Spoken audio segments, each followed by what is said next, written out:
Have you failed at anything in your life? Great, then this podcast is for you.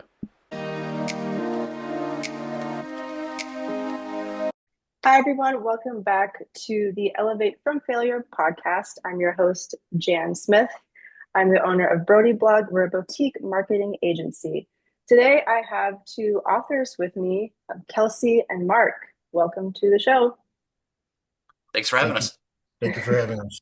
So, this podcast covers mental health, neurodivergence, and entrepreneurship as those all kind of intertwine. And today, I kind of discuss going through setbacks in life and solutions to that, or if we're all kind of still weaving our way through that and dealing with that as we do as humans. So, if either of you guys want to go ahead and start and talk about anything that comes to mind of when you've encountered something in life that seemed maybe kind of almost impossible to deal with at the time, whether it's, just a terrible day or a terrible month. It really kind of goes back to my childhood for me.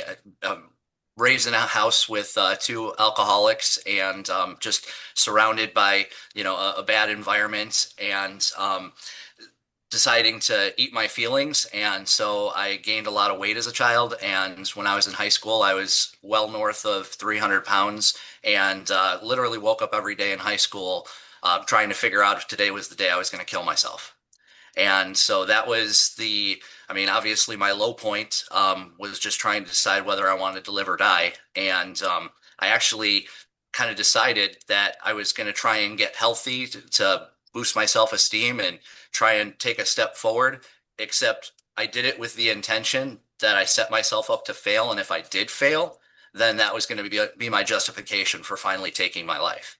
And so it's bad when you're sitting there trying to justify yourself almost, as if, okay, I'm going to eat breakfast today and then I'm going to go kill myself. I was just so non-emotional about it. And so I said, okay, I'm going to try this, but I know it's not going to work. I tried it. I started to lose weight. I started to feel better. I started to get stronger, both inside and out, and decided, wow, that was such a close call. That really could happen to anyone. And so I just kept on working and eventually spent 30 years as a personal fitness coach. And from there decided after getting together with Mark, him and I went to high school together, but we didn't really know each other. And we got into a text group with a bunch of other guys from high school. And that started a dialogue between him and I. And we realized how many commonalities that we had, even though we were coming from mental illness from two different angles, how the things that we did to try to build ourselves back up were exactly the same. And that was the inspiration for us writing a book together. And so now we're more life coach, public speakers than we are, Mark, in his case, a recovery support specialist, which he still does. And he'll explain more about his story. But for me as a fitness coach, now I'm more of a life coach and a public speaker. And that's how we got here today. Oh, that's incredible. And it is, maybe it is kind of cliche a bit with it being January and it being the kind of new year, new me season, New Year's resolution season type of thing to hit the gym. But this month for me, like many other people, has been tough. Mentally, it just seems like a slow month, or like I call it like a teaser month. Like good thing, like awesome things will happen, and then I'll just have like a pause in like every point of my life. So that adds up in my brain and in my body. But when I do work out, it's like night and day. I feel so much better, and every time I'm like, I should be doing this every day, the type of thing. But then when life happens, and when that kind of the pausing season that we're in, appears again, then it's tough to, at least for me, to motivate myself to work out or to do things for me aside from working and everything else. Yeah. So do you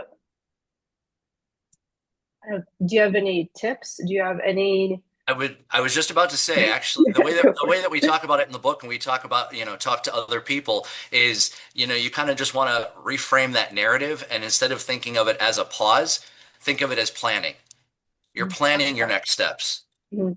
So that, just it's just a reframing of the brain to be like, I'm not pausing and I'm not going backwards. What I'm doing is I'm planning my next steps. I'm planning my next right move. So, Ah, I like that. And I actually do want to go back to before the recording started, we had a wee chat, they say here. And and yeah, so like in many times in my life, I felt like I failed in certain areas. But you all actually don't use that word. And for you, actually kind of um, using words to and kind of rewire your brain is important. So if you want to kind of talk about that. yeah, absolutely. So, and thank you for the opportunity to expound on that. And it's I know a lot of people feel like they fail, and the only time you fail, as far as I'm concerned, is when you decide to give up. Like I wanted to give up when I was a child, and I almost gave up.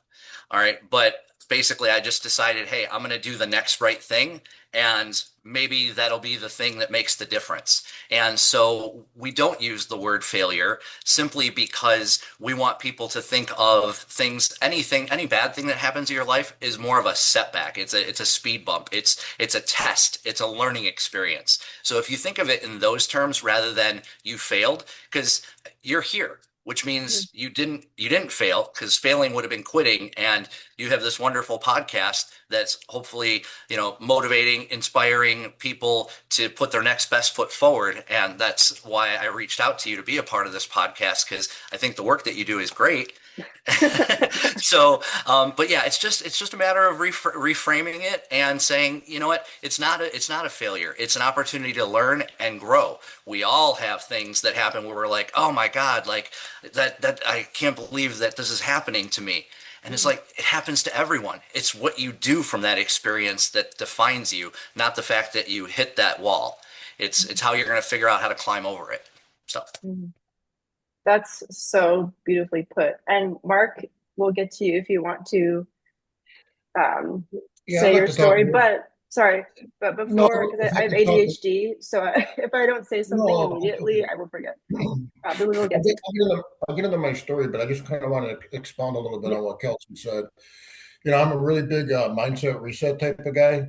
When we get into my story, you're going to find out that I'm a drug addict in recovery, and I was in treatment multiple times before I got sober. And a lot of times they talk about different coping skills and things like that. And one of the things that you always hear about is positive affirmations. Okay, positive affirmations.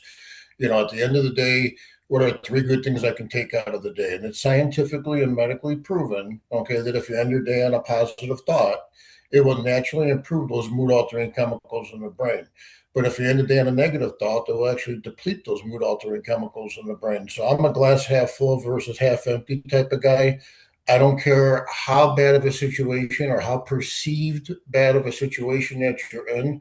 You need to slow down the thoughts, and you need to reframe the mind, and you got to figure out what is a positive that I can take out of the situation, or what is a learning experience that I can take out of the situation. And we always talk about it takes, I've heard 21 or 22 days for something to become a habit. We know it takes 100 days for it to become a lifestyle. If you consistently do that self talk, what you're going to find after 100 days is your brain will automatically go to the glass half full versus half empty. And that is so huge for your psyche. That is so good for your brain chemistry. It's going to help you with your mood, and it's also going to help you, with your anxiety as well if you struggle on the anxiety side like I did. Oh, that's beautiful. Yeah, I think like recently I've when I wake up, I notice I'm more pessimistic. And I do catch it, which I'm glad I do. I'm glad I'm aware, but I'm like, all these negative thoughts, what is happening? But if I do that, if I go to bed or before I go to bed and talk about positive affirmations, what's the good that's happened? Like, would that change my thoughts in the morning when I wake up and I'm less like, oh, F the world? well, It's also, it, go Go ahead, ahead, Roy. Kelsey. Well, go ahead. It's okay. So one thing I wanted to mention, you were talking about January, and yeah, January is a month where, people find hope and inspiration just because it's the new year.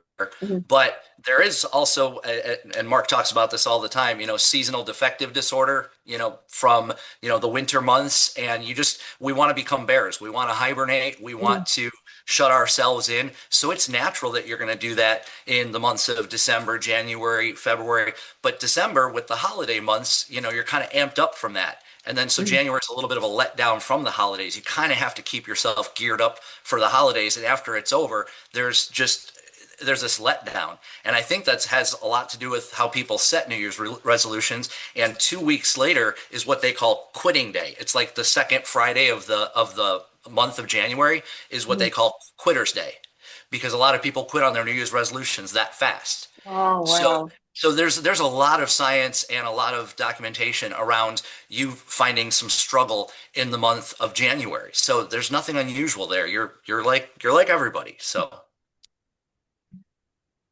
That's awesome. By the way, where are you two based? the suburbs of Chicago. Nice, nice. Great food, I have to So say. Jen, yeah, it is good food. So Jen, we're recording on a Monday morning, bright and early here, 6 a.m. because you guys I think are 7 hours ahead of us. But Oh, but we're coming off a stretch where we had 40 below wind chills and we had snow for like the last 3 consecutive days. oh Okay, so my when you gosh. start talking about the seasonal affective disorder, it's hitting hard here in the Midwest and the United States, Um, and there's a lot of people that are struggling right now. I call it you get a little bit of a holiday hangover, because everybody looks forward to the holidays and now the holidays are over and you got the gray skies, you got the cold weather, you're not getting sun. It's just a combination of things, but that's when that self talk comes into play. And trust me when I tell you, I'm a human being. Okay. There are times, where I'm unmotivated to go to the gym in the morning or, I get a little depressed thought because I do have major depressive disorder, but it's all about slowing down those thoughts and resetting those thoughts, and trying to focus on those positives. Kelsey and I, we talk almost every day. Trust me when I tell you this year has gotten off to a rough start. I've had more things happen to me the first, 25, 26 days of 2026 than all of 2025 with, people being sick and car problems and things like that. Kelsey's helped me. I mean, I think a good support group is important too. Kelsey, Wow. remember what you say, So, I mean, you need to have support. You need to have an army around you, people of like-minded people that have similar goals and aspirations to you from a lifestyle perspective. But yeah, I mean, it's not like we wrote this book and we're on a pedestal and we don't have feelings anymore or we can control it. We have good days and bad days just like everybody else. We got to work through things just like everybody else. But we do practice what we preach, which is outlined in the book, and it does help tremendously. Wow. That's awesome. Yeah, and I think a support group is super helpful. Like I think a lot of us know that, but it may be difficult to like set the wheels in motion to actually become part of a support group. So I'm based in Scotland. I'm in Edinburgh. And what I've learned while being here is that kind of going on what you touched on earlier, Kelsey, there any suicide rate is terrible, but Scotland, the rate is particularly high with men in this country. It is a very big drinking culture. Live was what's the phrase like work hard, play hard, which Yeah. isn't bad. I don't think that's bad, but I think it is. And there's also like a keep calm, carry on culture, no matter what gender you are. But as a man, and I think when a man feels more secure in himself, when he seeks help and is aware, then he kind of treats everyone better and like and also like extends the support to other men. So would something like a book or like for the for like the typical man, what would you suggest when things aren't going well, when he might be kind of experiencing depression, that type of thing? I'll let you take that one, Mark. Me? Okay. So here's the deal. I grew up in a house. My dad was a former, he played a form of professional football. Okay. He did not play professional football in the NFL. But, it was an old school household, man up, toughen up, you're not supposed to show your feelings and so forth and so on. And that's very common here in the States. And I think that's probably common probably throughout the world, quite frankly. Um, and, I became a drug addict because I got introduced to prescription pain pills because of a neck and back issue that I had. Okay. But the truth be told is I had underlying mental health conditions that I never consulted or talked to anybody about. Mm. I only started talking to a therapist once I was in the weeds of my addictions. And when I started talking to the therapist and they told me I had PTSD, I'm like, there's no way I can have it. I never served in the military. I thought it was a military thing because that's what I equivalent it to. Mhm. I had a lack of knowledge. I had ignorance when it came to mental health. I was diagnosed with general anxiety disorder. Okay. Hindsight looking back at it, I was getting panic attacks dating back to like middle school, but I never knew it Oh my as a God. panic attack. I thought I was defective. And it would happen most when I would speak publicly. So if I'd be in front of an audience, all of a sudden I can't get the words out. I feel like my heart's beating out of my chest. I start sweating profusely. I would look like an idiot on stage, and I would, I would have a lot of negative self-talk, like, what's wrong with you? How come you can't do this?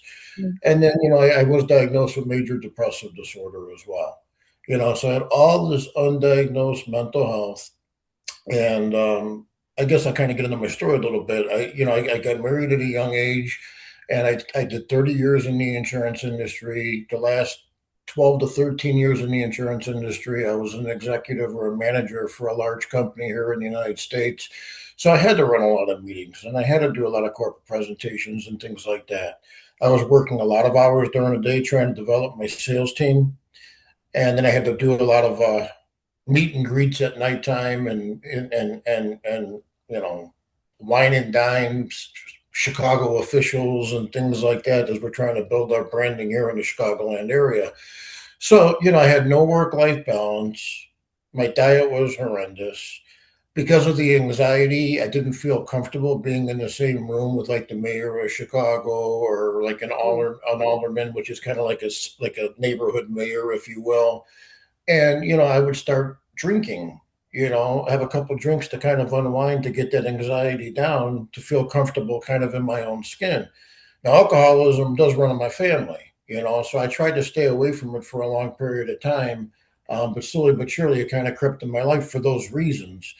But exercise was non-existent, no work-life balance. I gained a lot of weight. I developed a neck and back issue. I was introduced to prescription pain pills. When I was introduced to prescription pain pills, it was over.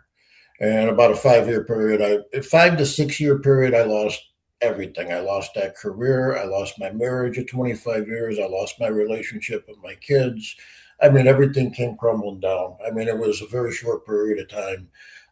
Multiple visits to treatment, multiple visits to psychiatric care, multiple overdoses, multiple diagnosed suicide attempts because when they found me overdosed, they said I had suicidal ideologies because of the amount of drugs and alcohol found in my system. Mm. And ironically, COVID helped me. I know it didn't help the world, but it actually helped me, because I actually got sober in the middle of COVID in 2020. We were kind of bouncing in and out of lockouts here in the United States. And I got sober and, started getting really active in what we call day to day like rituals or disciplines, started making some changes in my life. And, one thing led to another. And I eventually got to a year of sobriety. And there was a gentleman that spoke the last time I was hospitalized that really inspired me, so I wanted to do some hospital speaking and kind of get active in the recovery community to kind of pay it forward. And that's Wow. really what I started to do. And just people resonated with my story, and I guess by me being open, honest, and transparent, or being open, honest, and transparent with me, a lot of men are being open, honest, and transparent with me. I mean, when I speak at the hospitals, I tell people that sharing your feelings is not a sign of weakness, it's a sign of strength. If I have individual conversations with other men, it's not a sign of weakness, it's a sign of strength. And I got no problem telling everything that I went through. And you're obviously getting a very shortened version of it today for the sake of time. And I think just people feel comfortable. Once you open up with them, they open up with you. And it's unbelievable the relationships that have been established and the amount of people that have reached out for help, not only on the addiction and alcohol side, but also the mental health side. And that's ultimately how Kelsey and I found each other after 30 years. Is I actually helped one of a mutual friend of ours, and then he connected us again after 30 years of really not talking, and that's kind of how this book came about. So it's just ironic, but at the same time, everything happens for a reason. And I do believe that there was kind of like a game of chess being played from above. Aw. If you If you're an entrepreneur, you can do a lot on your own. But with a reliable team on your side, you can go even farther. I'm the owner of Brody Blog, and we are a full-service marketing team. Whether it's increasing sales for your business or making sense of the analytics from Instagram, Facebook, and so on, we can help grow your business, therapy practice, or charity by developing a strategy with the media channels that align with your highest goals. Whether you want to take your business to new heights or have a passion project that you want to transition into a business, having the right team will help you to reach your goals while actually saving you money. For a complimentary consultation, send us an email at this address and follow us on these social channels. Thank you for tuning in to the Elevate from Failure podcast. Now here is the rest of this episode. Yeah, and just to Mark's point, so just so it's clear, 5.5 years of sobriety. So what was it, July or June? It'll Oh, be 6 years. sorry. July, yep, Automatic July. lights. There we go. Okay. So yeah, so July will be 6 years, and he spends evenings and weekends after his full-time job going out to hospitals, treatment centers, behavioral centers, crisis centers, and talking to people, helping them, and it's incredible the reaction that he gets from the people because of that lived life experience. That I call him the captain of leaners. He starts telling his story, and then all of a sudden you see the audience like this. They just want to Oh, hear his story. They want to engage, and it makes them feel so much better about their situation. So when we talk about a support system, yeah, it might be a support group, or it could just be that best friend. It could be a parent. Even if you had one person that you really count on them and they can count on you, that you guys can bounce stuff back and forth. It's funny when Mark and I get on the phone together, whoever had the worst day, it seems like the other person is just listening and going, okay, you had the worst day, I'm going to listen today, and then and help each other out. And then the next day you start the conversation, you realize the other person has the worst day, and it's like, all right, let's hear it, let's go, come on, we got this. So even if it's just that one person, it doesn't have to necessarily be a whole group, and it doesn't have to be a person that has the same experience as you. It's just they can relate because they're going through a tough time. That's the only commonality you really need to have, is just that person has tough moments and they're willing to share them with you just as much as you have tough moments and you're willing to share them with them. So to your point originally about what a guy should do to kind of counteract. Number one, the daily rituals in the book definitely helps out a lot. mm. And there's a lot of those, and it's spelled out really easily in the book. But also, just even finding that one other person, doesn't have to be a group. You don't have to join AA if you're an alcoholic, although it certainly is extremely helpful. But if you don't feel comfortable with that, even if you found one other person to really confide in, really talk to, and really have to support you, it's a step in the right direction. As we talk about in the book, progress over perfection. Yeah. Oh, oh, that's awesome. And I like that you said that because it makes the next step so much easier. Because as soon as you say support group, it's like, oh, there are actually several steps to get to that. But if you can confide in one person that you trust, then it's a huge step. Yep.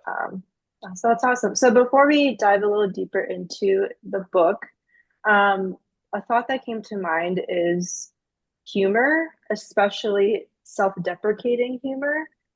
Is that harmful? Like, does our body not know the difference? Yeah.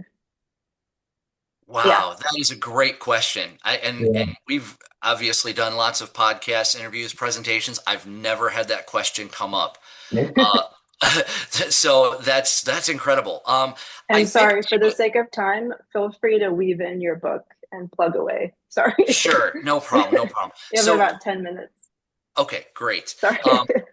So yeah, as far as self-deprecation and humor, uh, I think to a degree it's okay, but if it becomes deflection rather than like, if you misspeak and you're like, okay, like really, no, I swear I know the English language. I got this. Like that kind of thing, like you're just making a little fun of yourself, that's okay.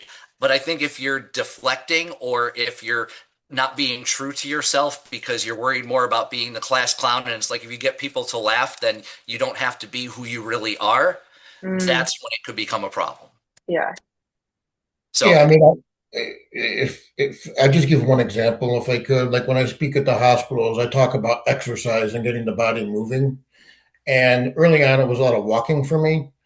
And, a win early on was walking around the block and then walking through my parents' neighborhood, and then I always make a joke about, well, then I was going to go download a steps app to try to count how many steps I'm getting on a daily basis. But the steps app was already there. I just didn't know it. Everybody starts to laugh at that because really exercise was non-existent. It wasn't a part of my life for a long, long time.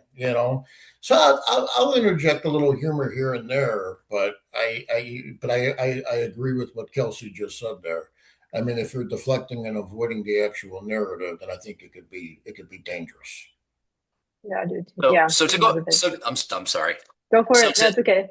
Yep. So to go into the book a little bit more, basically the way that it's written is, very little bit about our lived life experience, but enough that people get the idea. We've been there, we've done that. We're not therapists. We don't claim to be. We also don't think that what we do as coaches is superior to therapy. There's a place for therapy, there's a place for coaches. And what we try to do is just provide, hope, inspiration, and support for people who are going through a rough time. And that's why we have our community group on Facebook. That's why we have our website so people can reach out to us. So the book is just giving you a framework of a place to start when you're not sure where to start. There are people that come to us and they want to do some coaching with us, and like Mark talks about this all the time. When people come to him and he's like, "Hey, I'd love to spend the time with you, but you need to invest the time in reading the book first." And that will actually help us when we have a conversation, because that book will help you realize kind of where you're at in your process, and then that will help us to help you. So it basically is kind of where you start as far as trying to figure out where you need to get going with your daily rituals. Are there things you're already doing, or are we starting from scratch?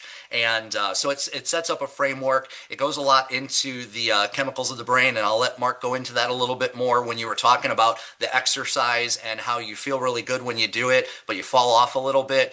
And that really goes into the brain chemistry, which Mark has spent quite a bit of time and research into the brain chemicals. So I'll let you take it from there, Mark.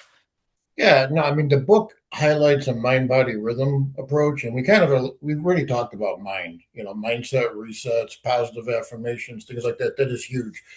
The body, quite frankly, when you start talking about the body, you're talking about eating your food as medicine, not for pleasure. And you're also talking about getting your body moving or exercise. Mm, And, there's four feel good chemicals in the brain: serotonin, dopamine, oxytocin, and endorphins. Uh, how you can get your serotonin levels up naturally and your dopamine levels up naturally really is through diet. Okay. I mm. mean, I eat my food like medicine, and I'm very cognizant of what I put in. But also, certain foods you put in your body can deplete those serotonin and dopamine levels as well and lead to a depressed state and anxious state. And I Like think that's sugar, important. Yeah. processed Sugars, sugars, absolutely sugars, Yep. processed foods, things of that nature. McDonald's. In its simplest form, if it doesn't have a mom and doesn't come from the ground, you probably shouldn't eat it. Okay, in its simplest form. Okay, Oh so yeah. there's so much food, that at least here in the United States, that that's advertised watching football games and things like that. That if you consume it on a regular basis, it's going to deplete your serotonin levels and deplete your dopamine levels, and it's going to lead potentially to a mental health crisis of depressed thoughts and anxiety. And that's kind of where I was at. Ah, I mean, literally everything that I was doing was wreaking a depression right down to my diet. Okay. So I was very cognizant with the changes in my diet. Exercise or getting your body moving, that's the whole endorphin effect. And I like speaking about this because I think it's very important to understand. The word endorphin is made up of two words. The ENDO comes from the word endogenous, which means from within. Mhm. The RPHIN comes from the word morphine.